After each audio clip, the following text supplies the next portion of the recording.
Chers amis, donc le sujet qui nous réunit aujourd'hui, ce sont donc les jeunes adultes au travail.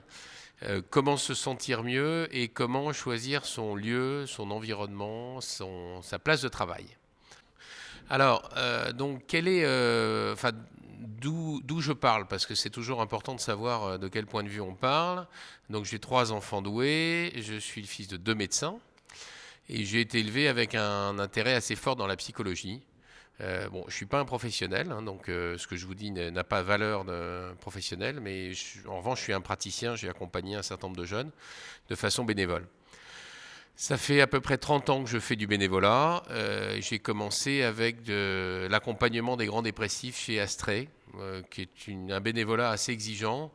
Et c'est vrai que le bénévolat chez Mensa, c'est finalement, il y a beaucoup plus de retours quand on accompagne, parce que comme les gens vont vite et qu'ils ont envie d'aller mieux, quand on leur donne 1 ou 2 bouquins qui peut les intéresser et les faire aller mieux, ils les lisent très vite et ils progressent très vite. Et finalement, 1 ou 2 entretiens avec eux de 3 quarts d'heure suffit à changer un petit peu la vie des gens.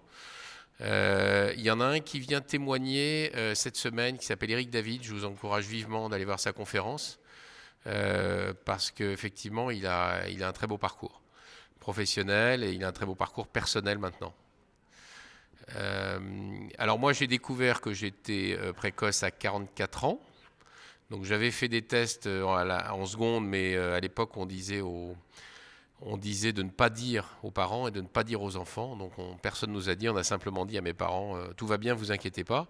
Et on sait aujourd'hui que c'est complètement stupide de dire ça. Il faut dire au contraire aux parents très bonne nouvelle, votre enfant est précoce et il y a des grandes fragilités qui viennent avec. Il va falloir les regarder de face et les affronter. Voilà, je pense que ce point est très important et malheureusement dans l'école psychologique, psychiatrique actuelle, dans les gens qui sont formés encore aujourd'hui, il y a encore des gens qui sortent de l'école diplômés, médecins diplômés, psychiatres diplômés, qui pensent qu'effectivement il ne faut pas le dire aux parents, il ne faut pas le dire aux personnes concernées. Et je crois qu'en tant que médecin dans n'importe quel pays, on a vraiment le devoir de dire aux gens c'est totalement stupide, c'est pas du tout ça la bonne façon. Il faut dire très bonne nouvelle, des grands talents et attention, des grandes fragilités, des grands risques. Et si plus tôt c'est géré, et moins vous arrivez à des situations de blocage irréversible ou de psychose. Voilà. Alors, la deuxième chose en préalable, je voudrais donner 2 définitions. Qu'est-ce qu'on entend par doué, enfant doué?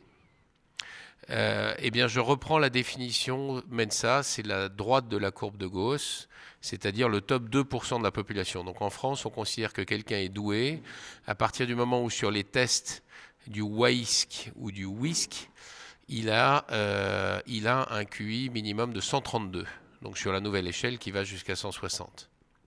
Donc ça, c'est ce qu'on entend par enfant précoce, enfant doué. La définition de l'hyperactivité, trouble de déficit de l'attention. Là aussi, il y a beaucoup d'incompréhensions qui sont faites. C'est-à-dire que beaucoup pensent que si la personne n'est pas agitée, elle ne tient pas en place, mais que c'est quelqu'un de calme, c'est quelqu'un qui ne peut pas souffrir de ce trouble. Et c'est totalement faux, puisque le premier pilier de ce trouble, c'est le déficit de l'attention.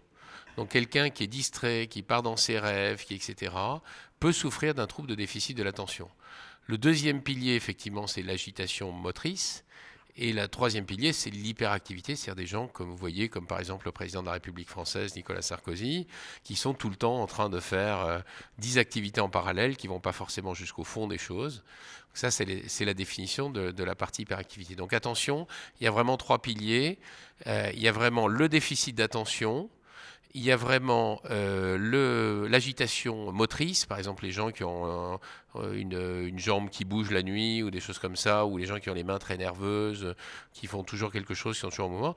Et il y a vraiment l'hyperactivité, c'est-à-dire faire beaucoup d'activités sans parfois jusqu'à aller en profondeur. Et les traitements sont différents en fonction des dimensions que vous avez dans chacun de ces piliers. Donc il y a plusieurs tests pour mesurer le déficit d'attention et hyperactivité. Le plus utilisé actuellement s'appelle le TEACH. Et donc ça vous permet de savoir si effectivement il faut plutôt traiter un pilier ou l'autre ou les trois.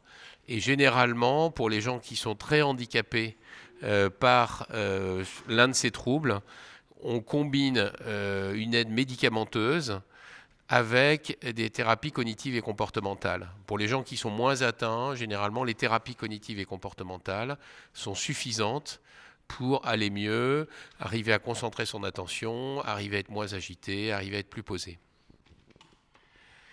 Bien, alors d'abord le bien-être ou le mal-être. Finalement, quand on aide des adultes ou des adolescents doués, il y a trois catégories de problèmes et j'irai du plus simple au plus complexe à régler. Les plus simples sont des problèmes de communication et de relation. Alors, ça peut prendre des formes extrêmement légères, extrêmement peu visibles, comme par exemple, je fais simplement l'hypothèse que l'autre est comme moi. Donc je vais lui parler comme si je me parlais, je vais me comporter comme si je comportais avec moi, sur le plan éthique par exemple, et je vais complètement me planter parce que l'autre n'est pas comme moi. Donc je vais prendre un comparatif que vous connaissez sans doute bien, qui est l'histoire du vilain petit canard. Donc le vilain petit canard, c'était donc un très beau cygne qui ignorait sa nature de cygne et qui a été élevé dans une famille de canards et qui finalement souffrait beaucoup du fait d'être un vilain petit canard. Jusqu'au jour où quelqu'un lui a dit mais tu es un cygne et il est tout à coup trouvé le bonheur. Et cette métaphore est probablement ce qui se rapproche le plus du problème du surdoué qui est un cygne mais qui est entouré de 98% de personnes qui fonctionnent comme des canards. Et donc, même s'il arrive finalement à fabriquer un masque de canard, c'est un masque qui est très différent de sa personnalité profonde. Donc, la première règle de communication et de relation, c'est finalement, je suis un cygne et je suis entouré de canards. Alors, la bonne nouvelle, et c'est pour ça que vous voyez un petit caméléon, on va arrêter les comparatifs animaliers après celui-là, un petit caméléon en bas à droite, c'est que la plupart d'entre nous sommes dotés d'une excellente capacité de caméléon à prendre les couleurs, les apparences du milieu où on est. On peut véritablement se fondre dans beaucoup de milieux si on en fait l'effort et avec beaucoup moins d'effort qu'un canard, on va dire finalement. Donc, nous voici avec cette capacité à prendre le visage d'un canard. Et donc, effectivement, bonne nouvelle, c'est pas très compliqué pour nous de faire semblant de parler canard. C'est pas très compliqué de mettre un masque de canard et de faire semblant de parler canard.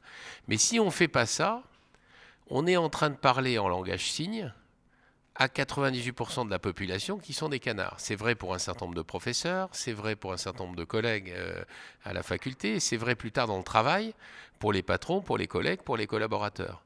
Donc effectivement, la première difficulté de communication, c'est je me mets au niveau de la personne en face et donc je mets un traducteur simultané et je parle en canard et quand je calcule les intentions des autres personnes, je ne pense pas non plus qu'ils fonctionnent comme des cygnes mais comme des canards. Alors dans les grandes différences qui créent beaucoup de problèmes de communication en entreprise, il y a le besoin d'autonomie. Donc certains d'entre nous ont besoin d'énormément d'autonomie et peu de règles et peu d'encadrement. D'autres, c'est un petit peu le contraire. Mais en tout cas, cette dimension peut nous décaler complètement par rapport à la population classique et créer beaucoup de problèmes avec la hiérarchie. Un autre sujet, c'est l'initiative. Il y avait quelqu'un hier qui disait qu'elle prenait beaucoup d'initiatives, mais finalement très peu de ces initiatives étaient suivies. Voilà, donc là c'est typique, le besoin de prendre des initiatives, d'être autonome, dans un monde de canards n'est pas forcément entendu de la bonne façon. Et puis enfin, troisièmement, un énorme besoin, une énorme soif de justice.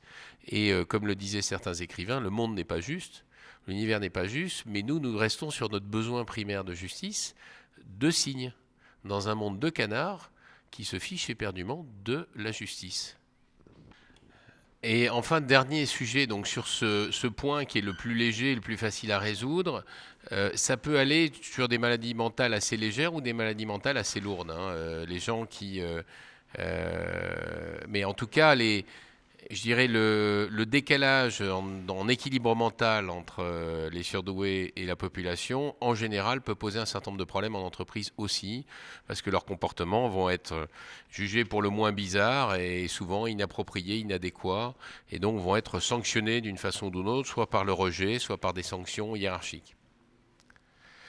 Alors, la deuxième chose qui est plus compliquée, et je vais revenir dessus, c'est le nettoyage émotionnel. Je suis passé un peu vite sur un point au-dessus qui est l'hypersusceptibilité, l'hypersensibilité. et également, dans beaucoup de cas, l'hyperesthésie au bruit, par exemple. Tous ces hyper, Ariel Ada en parlait l'autre jour, sont finalement très difficiles à gérer pour notre population, mais il faut absolument mettre en place un processus ou plusieurs processus de toilette émotionnelle régulière. Donc c'est pour ça que vous voyez un petit monsieur dans son bain. Il est en train de faire sa toilette émotionnelle et je dirais à chaque fois que ça commence à déborder ou à monter un petit peu au-dessus du raisonnable, il faut que chacun mette en place ses méthodes de toilette émotionnelle pour pouvoir vivre dans un monde de canards. Parce que le signe qui monte en température, il ressemble mais alors plus du tout à un canard. Le plus sérieux, le plus compliqué, le plus difficile à résoudre.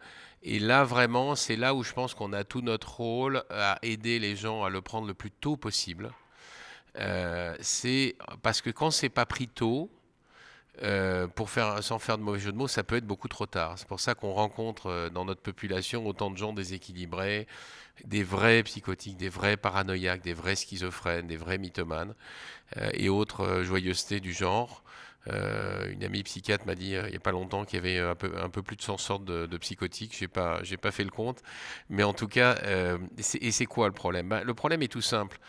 Quand vous allez au carnaval de Venise, si un jour vous y allez ou si vous êtes allé, vous portez un masque dans la journée, c'est très sympathique. Et la bonne nouvelle, c'est que le soir, vous prenez votre douche ou votre bain et vous posez votre masque. Et vous êtes à nouveau vous-même. Et donc là, il faut imaginer un cygne qui, depuis tout petit, s'ignore en tant que cygne, s'est collé un masque de canard pour arriver à peu près à survivre, avec des défenses qui finalement sont plus ou moins efficaces. Et finalement, au fond de lui, il sait plus très bien s'il est un cygne, s'il est un canard ou s'il est autre chose. D'ailleurs, il sait qu'il n'est pas un canard, mais il sait plus très bien qui il est. Et donc, le principal problème, c'est que si vous avez ça, et si c'est pas traité, si c'est pas pris en compte, on va chercher des défenses qui sont inadéquates. Donc pour les jeunes garçons, ça peut être la dépression ou le suicide. Pour les jeunes filles, ça peut être la recherche folle d'une identité dans l'anorexie. Ça peut être l'épilepsie. Pour les adultes, vous en verrez venir témoigner cette semaine, ça peut être l'AVC, ça peut être la rupture d'anévrisme ou un tas d'autres joyeusetés. Donc, véritablement, si la chose la plus urgente, la plus importante à faire sur la population des gens auxquels vous tenez, c'est d'arriver à ce qu'ils soient ancrés sur leur identité de signe, fiers de leur identité de signe, sans pour autant négliger le fait qu'il peut être tout à fait utile de jouer au canard une partie de la journée dans son travail, parce que ça permet de trouver sa place, de s'adapter et de communiquer avec le reste des 98% de la population. Alors, je vais donc revenir sur le deuxième point qui est comment est-ce que je fais ma toilette émotionnelle, comment est-ce que j'arrive à réguler toutes ces émotions. Et je dirais, il n'y a pas de leçon, enfin, il n'y a pas de technique universelle. Moi, je peux vous lister des choses qui ont marché pour moi et que j'utilise encore pour la plupart. Mais c'est vraiment, je dirais, chacun se fait un petit peu sa propre potion. La seule chose dont je suis sûr, c'est qu'il y a un impératif absolu à faire cette toilette émotionnelle de façon extrêmement régulière, quotidienne pour certains, biquotidienne pour certaines. En tout cas, une toilette très régulière. Alors, évidemment, d'abord, il y a les sports. Il y a un certain nombre de gens ici qui sont des grands sportifs. Mais à la convention Mensa Amérique, j'ai pas vu beaucoup de gens dans les escaliers ni dans la salle de sport. J'ai vu beaucoup de gens dans les ascenseurs. Donc, on va dire qu'il faut sans doute aller au-delà du sport et que le sport ne va pas suffire. Alors, la deuxième chose, c'est j'ai proposé effectivement un travail autour des émotions dites négatives, pour reprendre la terminologie des psychiatres. Alors, donc, les 5 que vous voyez là, c'est la peur, la colère, la tristesse, la culpabilité et la honte. Donc, le premier travail, en fait, c'est d'arriver d'une façon ou d'une autre à identifier comment ces 5 émotions que nous avons tous en nous, qui sont tous en train de travailler un petit peu dans notre inconscient, d'arriver à se connecter et évidemment